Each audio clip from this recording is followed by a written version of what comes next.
Well, hello, and welcome back to your virtual tea time. My name is Tori. I am your host, and I have Justin back to finish up the 21 death moves. Just has to sound like that. Yeah. Has to. Remind us where you learned the death moves from. And again, maybe this is the first one. They haven't listened to part 1, part 2 yet. So give us a brief description on what we're going over today. Yeah, my mentor is named Jim McLean. I worked for him for 6 years prior to going on my own at my 2 private clubs. And he had a famous saying that says, he or she that does no research has nothing to teach. And everything that we taught at the Jim McLean schools is all based on research. And these 21 death moves are things that we've seen from students that have come through the golf schools that are consistently done that kill your chances of being successful. Yeah, so we've gone through 14 of them, and I would say a solid 8 have really resonated with me. And would you say, Justin, every golfer out there has probably 2 or 3 really dominant ones that they're constantly fighting with? Yes. And it's so crucial to more just try to find like the 1 or 2 that are the most obvious. And if you at home haven't done so already, having a video of your swing next to you while you watch this episode to just be able to see, like, is this something I'm clearly doing, or is, oh no, this one doesn't pertain to me. So, you're not looking to fix 21 death moves in your swing. Your goal is to try to find 1 or 2 that are like, oh yeah, I do that, obviously. And that's something I need to get out of my swing. And finding 2 swing thoughts or finding 2 drills that really help with those 2 moves. So again, we're going over 21 of them.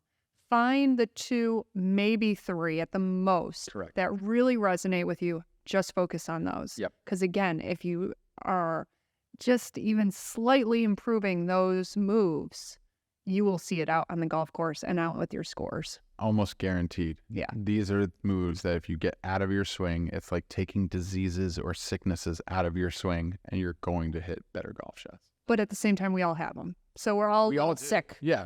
We're all sick. We're all sick in the head. Sick human beings. We're sick human beings. Okay, so there's no one that's perfectly healthy by any means. Nobody. Even the professional golfers, they still have a death move that they battle. Yes. Maybe some weeks it's better than others. Exactly right. All right, cool. So let's get into death move number 15. Number 15 involves the driver. Okay. Driver. This is the big one that most people would love to be able to hit farther. I always say the joke at the beginning of a driver clinic. I always say, raise your hand if you're here to hit the ball shorter. Nobody ever raises their hand. Everybody, that's a boring lesson. Boring lesson, exactly, right? We want to always hit the golf ball farther. And one of the biggest death moves, not only to distance, but also just how solidly you can hit the golf ball, is moving your head well ahead of the ball. And like I said, when working for Jim McLean, we did all of our research. So a lot of things that we researched was based on the tour players. We take the top 100 players in the world, and we look at what they're doing in their swing and see what were the commonalities and see things that they were not doing at all. And their head moving ahead of the golf ball with the driver was definitely one of them. So if you can see here, if you're watching at home, this episode is on YouTube, but as you can see here, I'm setting up a little bit more tilted behind the golf ball. And every player that we've ever seen, tour player wise, they were about to hit the golf ball. When they go back to the top of their swing and then come down to hit the golf ball, their head would be either at or even further back than where the head even started. Yeah, they would actually start in a kind of a tilted position. And if you were to put a box on the video of your own driver swing and put a box around your head, that head should either still be in the box or, if anything, actually pushing to the right. I actually remember being a little bit a part of this study when I worked for Jim, and I watched Tiger's swing, particularly in 2005, I think was the video, when he was kind of at the peak of his career, and his head moved like from about this point in the swing right up to the, like, just halfway down into the ball. He pushed his head significantly backwards. And what that does is it affects the angle of attack that you're hitting into the golf ball. So it's going more up in the air. we want to be hitting up on the golf ball. Yeah. There's these launch monitors now in golf teaching and golf fitting called like TrackMan or Foresight that actually measures the attack angle of the club coming into the golf ball. So if the microphone was my ball here, we want that attack angle going up at the ball. But as you can see, if I slide my head past the ball, it does nothing but give me the option to hit down on it. So you're going to see a low ball flight, maybe all different directions, or is that usually, it seems like it would be more of a hook? Yeah, kind of a low hook would be one of them. But you know what's ironic too is that a lot of times if you're one that pops the ball up, also is caused by this. Because if you think about this, if the microphone once again is my golf ball and my finger is my tee, as I come down and I'm striking down on the ball because my head's moving so far ahead of the ball, I go underneath the ball and hit the tee.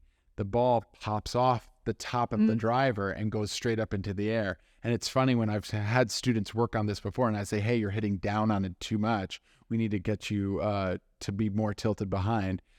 I'll tilt them behind, but they'll swing and they'll still move ahead of the ball. Then they pop the ball up and then they say, oh, I don't want to hit up on it that much. And it's ironic because they're actually hitting down to create the pop-up. That's probably a tough lesson to teach. Yeah. It takes a little bit more time to explain it to them. But yes, if you're one that's moving your head significantly forward with the driver, it's an absolute death move. It's going to kill your chances of hitting the ball farther. It's going to kill your chances of making good solid contact. Just not a very good move.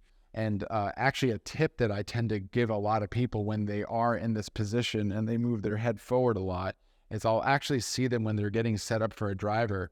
They have typically their spine kind of tilted a little bit towards the target and their shoulders are very open and they're in this position here. And then when they swing the club back, they actually move forward even more and they hit down and hit these kind of low little weak cuts to the right.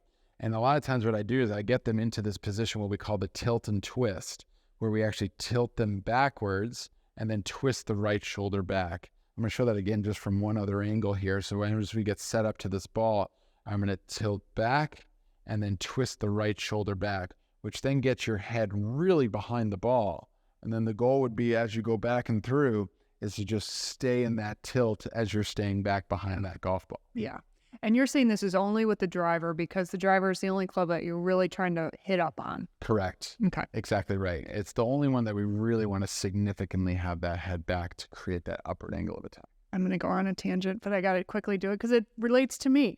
If you heard my Instagram story where I topped the ball with my 3-wood during that tournament, I got feedback from someone that said, you see this happen a lot when you're using a 3-wood off the tee because you're thinking it's a driver, and so you're trying to hit up on it, and then you top the fucking thing into a bush. And you're someone who comes in shallow already. Yeah. Right. So this idea of this tilt and twist is to help people shallow out their swing, and you're already shallow. So this tip here probably wouldn't be a great one for you because you're already a shallow swinger. So we don't want any types of tips that would make you even shallower coming into the golf ball. Okay. And that makes sense with a 3-wood that you might be topping that. Sorry, I really got to wipe that from my memory. All right, on to number 16. Death move number 16. Death move number 16 is this right foot spin out on the downswing. So as we're coming down to hit the golf ball, actually I'll use an iron. We don't need the driver for this one. As we're coming in to hit the golf ball, the right foot spins out. So as you can see how my right foot spins out like this, I call this the fake finish. So as we see from really good players as they come into their finish, we usually see a nice tippy toe at the finish there. But what a lot of people will do to try to fake the finish is they kind of twist. But that's not a very good finish because the right foot is very flat. We want that tippy toe there. So if you see that your right foot is spinning out in your downswing, huge death move that's only going to create problems for you. Well, and I think a lot of people that are just listening to this podcast and not watching it, they'll think, well, wait, they're probably trying to visualize it. And when you say spin out your back foot, well, isn't that what we're supposed to do? So you're saying you don't want to keep that back heel down the entire time. You want that back heel coming up and the toe going down. Correct. Yeah. So it's not so much of a spin that's actually creating that. It's really the rotation of your belt buckle to the finish that actually then just tips the toe up. There's not an actual twist of the right foot. Call it kind of sometimes like a little snow angel with your foot in the ground. You know, you don't want to create that twisting of the ground. And also, if you're one that's practicing on the driving range and you see kind of your right, like where you've been standing, the right foot has been almost digging a hole as it's like grinding into the ground a lot. You know, that's an idea that you're spinning out too much with the right foot. Now, a cool little drill that you can do to help with this is as you set up to the ball, to just take a ball and put it on just on the outside of your right foot there. Okay, so I have the ball right on the right outside of my right heel. And if I were to swing back and then swing through and then just point my right toe normally, I don't push that, I don't hit that right ball at all. So I just kind of get set up, have it really close to that right heel, swing back and through. If I come through and I'm fine, that ball shouldn't move. But if I get up here to the top of the swing and I spin out, then I hit that ball away. Okay, interesting. Does that make sense? Yeah. Mm-hmm. Okay. All right, on to number 17. Every time I say a number, I'm thinking, how can you possibly remember this? Like, what? How do you know exactly what 17 is? There's 21 of these. Yep. And you're ready to go. Number 17. Studied them all last night. Let's hear it. So this is casting from the top. Okay, so as you're casting, that's a trigger word. This is a trigger word for a lot of people. Most people have heard this term before. From the top of the swing, they kind of cast with their right hand, and they're all hands and arms in the downswing. And this is from somebody that just doesn't realize that the start of the downswing starts with the lower body. So the left hip is more kind of sliding to the left and getting that golf club to drop down before we allow that throw of that right hand. It's very similar to a sequence of motion if you were to throw a ball. If I was to throw a ball, I would first step with my right foot, which is the shifting of my body. Then I would rotate my upper body, and then I would throw the ball. In people that cast, we skip the shifting and the rotating, and we just simply throw from the top of our swing. Yeah, you're throwing too early. Throwing way too early. Yeah, casting from the top. Not a good move, and usually caused by people that are not starting the downswing with the lower body. So what's a good drill for casting? Yeah, a great drill is a drill I learned from Jim McLean, and it was called the pump drill. So basically, I go up to the top of my swing, and I need to pump down, but hold on to the angle of this club here. So I don't want to be losing this angle. And actually, I had one of the veteran instructors from the McLean School explain this to me one time, almost imagining there was like a little box between your arm, the club, and then like an invisible line from the shaft to my right shoulder. And I almost want to feel like I'm holding on to that box as the start of my downswing. If you're one that's throwing it away so early, holding on to that little box between your right shoulder and the right shaft, or in the shaft, would be a fantastic feel for you to be able to get rid of the casting. All right, great. 18. Number 18 is... Okay, I got it. Number 18 is the left heel backup on the downswing. So as we get up to the top of the swing, we're seeing somebody twisting this heel going this way. It usually means that the left hip backs up and the weight is going into the back foot. So if we see somebody kind of doing one of these, they tend to usually jump up a lot and then twist to the right. And that means that that left heel is moving out. So we bring that ball back that we just did for 16 depth move, and it worked for 18, but we're going to just put it in a different spot. And you just put it on the instep of your left heel. And then as you swing back and through, if you can keep that left heel planted, even if you lift up your left heel a little bit in the backswing, that's totally fine. But it has to replant back where it was and then come through to the finish. And as you can see, if I do that, the ball stays there. But if I back up that left heel in the downswing, I move that ball. Yeah, there's no way to transfer your weight. You're on the back. Correct. You are living on the back. Correct. So if you at home are looking at your swing, definitely look at it from the face-on view for this particular death move and see if that left heel's backing up. And if it is, just doing that little drill of putting the ball in the instep of your left heel will get rid of it. All right, 19. Number 19 is the classic chicken wing. So the chicken wing is the upper left arm connected to the upper torso.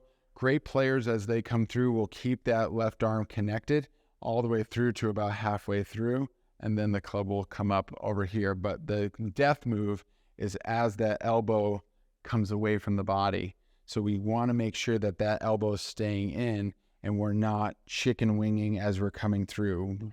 Jim McLean would actually call this the most important connection in the golf swing, is the upper left arm being connected to that upper torso. So if we have this nasty chicken wing coming through our golf swing, we could once again put that head cover underneath our left armpit, or just once again, just tuck your shirt into that side and see if you can kind of keep that thing pinched through impact to make sure that we're not getting too chicken wingy. I would imagine the chicken, because you mentioned that you can have the chicken wing in your backswing and in your follow through, and you're talking about the chicken wing in your follow through. I can imagine with that, you're going to lose a lot of distance. Most likely it's going to go right, like block right. And it's just going to, like if you're hitting a 120-yard shot, if you have that chicken wing in your follow through, it's going to be 100 yards. Yeah. And a lot of times that chicken wing is caused by your hands not rotating. So if you notice here, if I just get this club into this chicken wing position and I take my right hand and I just simply rotate it over the left, notice how it just fixes that chicken wing right away. So we want to make sure that we are allowing that right hand to roll over the left. A lot of times it's from people trying to scoop the club or scoop the ball up into the air instead of allowing that right hand to roll over that left. Yeah, and this is a move that resonates a ton with me. It's something that I will go back to a lot of times, and I have to recognize it out on the golf course. And for me, I almost feel like I have no more space because I'm early extending too much. Yep. And there's no space for the club to go. So I almost have to like move my left arm to like make space. So when I recognize myself doing that with my forward arm, which is my left arm, I have to, the swing thought that I think of is make space. Yes. Make space for that arm to come through. Exactly. You know, and and again, it's more of just me telling my body, stay still, just rotate. Don't be going all over the place. Rotation is another way to get rid of that chicken wing. So a lot of times when we have a lot of this chicken wing coming through, you can see this is usually somebody who's not rotated. And once again, if I take that same position and then just rotate, notice how that left arm straightens out. So just by rotating more coming through the ball allows you to create that space that you were just talking about. By me rotating, it allows some space for my club to go. Where if I don't rotate, I run out of room and then my chicken wing pops in there. Yeah. All right. Number 20. Number 20. This is probably one of the most common death moves of really amateur golfers, and that is the breaking down of the left wrist at impact. So what we typically want to see is we want to see that the hands are ahead at the moment of impact of the golf ball, especially when hitting an iron, that we want to see that those hands are leaning forward. We don't want to see this right hand scooping the golf ball through. So instead of scooping, it is giving it what? What's that word? What's the word? Oh my God, why isn't it in my head? So it's compression. Yeah. Yes. Compression. Yeah. Maybe that's it. It's not it, but I'll. So instead of scooping, are you asking for what we should be doing instead, or what's another word for scooping? No. What we should be doing instead. So you're scooping instead of giving it, like shaft lean. What is that called? Shaft lean. Okay. Lag. Yes, lag. There we go. Okay. So we want to be coming through with some lag where the left wrist is flat. So if you notice here, if my left wrist is flatter when my shaft leans forward versus if my shaft leans backwards, my left wrist kind of breaks down. Now, the easiest way to think about this is just that the loft of the golf club, at the moment of impact, what we call this loft right here is called static loft, which means what's the loft of the club? Let's just say it's a pitching wedge, which is roughly 48 degrees of loft. Okay, so if a 48-degree lofted club was being struck by a tour player, they tend to de-loft that club coming into the ball. Now, how much do they de-loft it? Sometimes 10 to maybe sometimes even 15 degrees of loft will be kind of de-lofted off this club where they kind of really lower the club. Now, the reason why a lot of people don't do this, especially if you're amateur golfers, is because we see the ball going up in the air. That's what we want the ball to do. We want the ball to go in the air. And it makes so much logical sense that if I were to use my wrist to try to help scoop it up into the air, which also leads to the chicken wing as well, it seemed like it would help the ball go in the air. But what amateurs need to realize is that this golf club does not need any help from us. We do not need to help it go in the air. It's going to do its job. It's going to do its job. We have to let the golf club do its work. And so many people have heard that, in the golfing world, that if I just let the club do the job and I don't try to help it up into the air, it just goes so much better. And it actually goes farther, because if you think about this, people who are scooping are adding loft to the club. If you're adding loft to the club, you're turning it into a weaker golf club, where if I'm compressing the club, having lag, having the shaft leaning forward, I'm actually strengthening the club, which makes the ball go out much more at a lower kind of penetrating ball flight and penetrating trajectory, instead of trying to scoop it and trying to help the ball go in the air. And there could be lots of different factors to this, but for someone that says, like, this is the funniest thing, but like their 9-iron, 8-iron, 7-iron sometimes go the same length, the same distance. This could be one of the main reasons why they're just doing compressing that. And they have more lag in their 9-iron and they're scooping with their 8-iron for whatever reason more. Yep. Yeah, and a lot of times, a lot of those people, especially their pitching wedge, 9-iron, 8-iron, all the higher lofted clubs go the same distance, because they are usually scooping a lot and having the face very open. So they're just opening all of their faces to this extremely open position, hitting this high, very weak shot to the right, which then tends to go the same distance for all those clubs. And then one time out of 100, you get the shot that you're hitting properly, and you're like, wow, my 8-iron just went 30 yards further. Yep. Oh, and I tell you, this is a story too that I get with students all the time. They'll hit a really good pitching wedge, like maybe towards a tree out on the course or out on the range. And then they'll get to their 8-iron and they'll hit it horrible. They'll hit it horrible and it goes right near the tree. And then they turn to me and they're like, see, it goes as far as my pitching wedge. I'm like, that's not really a fair comparison. You're comparing a perfect pitching wedge to a horrible 8-iron. Yeah. It makes all the sense in the world that those two should go the same distance. Yeah. So a lot of times people, when they're saying this, they're creating this illusion in their head that like, oh, look, my 8-iron went horrible and it went as far as my pitching wedge. Well, like, duh. Your 8-iron's going to go probably 20 yards shorter if you hit it really badly. But that's not a fair comparison. Wait till you hit a good 8-iron, and then sure enough, they hit the good 8-iron. It goes past the tree. And I'm like, look, they go different distances. And a lot of times if I'm out on the course and I'm not hitting the ball well, I'm going to take that into account when choosing my club.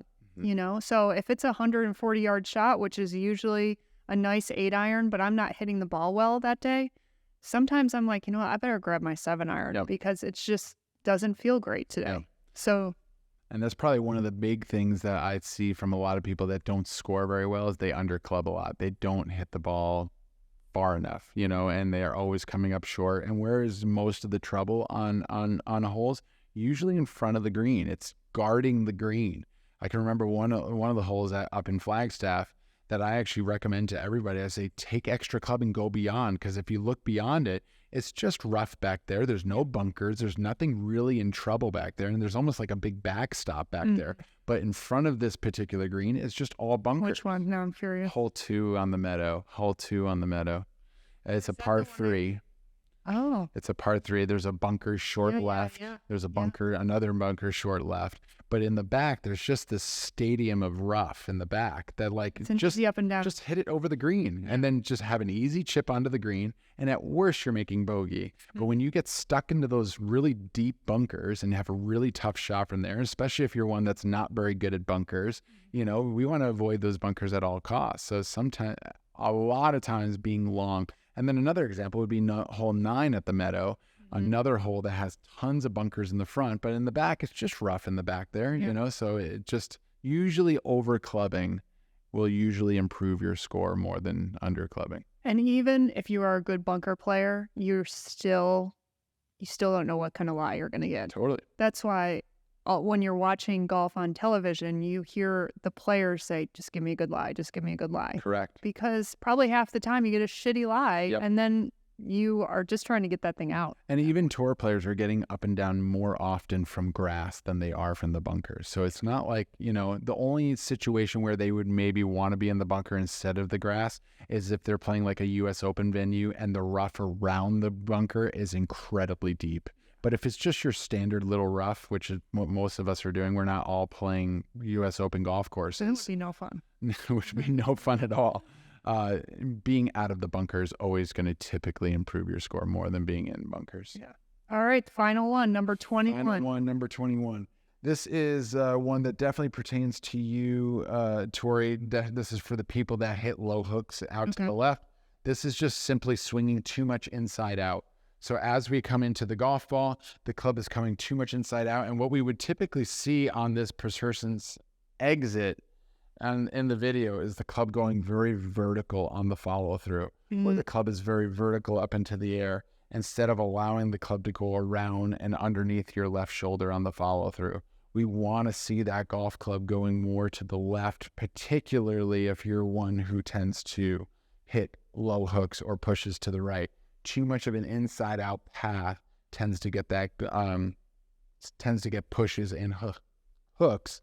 And on the follow through, getting that club to go very, very vertical here is a very, very bad one. So if you're seeing your video at home and you're one that hits low hooks to the left, check at what we call the exit position and where this club is exiting. And it's better seen from here, but it's as if the club, as you're looking from the down the line view, disappears for a moment because it goes behind your body. And then when it reappears, we don't want it going very vertical here. We want that club going more around and underneath the left shoulder on the follow through. And Ben Hogan actually utilized an idea called a pane of glass. So having like this sheet of glass that has a hole in it that you could put your head through. And when you have that pane of glass just resting on your shoulders, you want that club to go underneath that shoulder so you don't break the pane of glass on the follow through.